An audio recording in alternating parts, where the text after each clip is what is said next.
কুষ্টিয়ার কুমারখালীতে তাজুল ইসলাম তাজেল নামে এক ভ্যান চালককে কুপিয়ে হত্যা করেছে দুর্বৃত্তরা।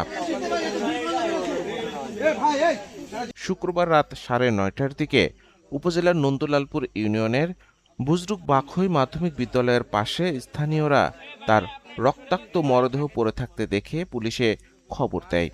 পরে পুলিশ এসে ৪৫ বছর বয়সী তাজেলের মরদেহ উদ্ধার করে কুষ্টিয়ার ২৫০ শয্যার হাসপাতালের মর্গে পাঠায়।